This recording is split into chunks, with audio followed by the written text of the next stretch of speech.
So, yun po guys, hindi nakikita. So, nangangarawin sila guys.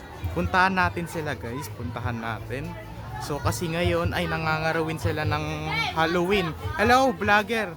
Ako. Nangangarawin kayo? Opo. Ano punta kayo sa bahay nyo? Bahay nyo? Oo, hindi, bahay namin. Thank you! Ang bahay ninyo! Thank you! Ay, punta kayo sa bahay.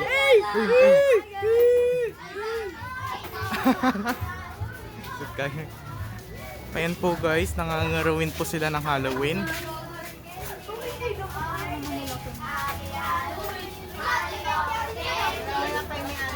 Ayun o, bina-vlogger ko sila. Bina-vlog ko sila. Ayun siya. 20. 20 ang bilang. Or candy. Ano yung sinasabi nyo pag nagti-3 or 3 kayo? Tara.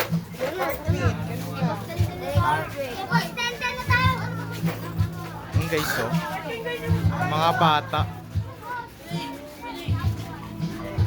Ha? Binibidyoan ko sila. So ngayon pala guys ay sa susunod ko na lang isang video na sa susunod ulit na Pasko na nangarawin ulit sila. Nangarawin sila ay ng Halloween. Ayan, tunto tayo sa loob guys. So, ngayon pala guys ay binidyoan ko lang muna daw sila. Wait lang pala. Nabidyoan ko na muna sila kasi bumibili lang ako kasi bigla ko na lang nakita. At saka nabidyoan ko na lang bigla dun sa may tindahan na binibilihan ko. So ayan po. Kaya tumitingin na lang agad sila sa akin. Nagkaway pa talaga sa akin guys. So ayan po. So sa Pasko ulit guys, aanin ulit natin. Meron din kasing nangangarawin sa Pasko eh. Mga bata ulit. Kaway sila. So ayan po guys. So pinalitan ko ulit ng number. So 5 days na lang bago mag-undas.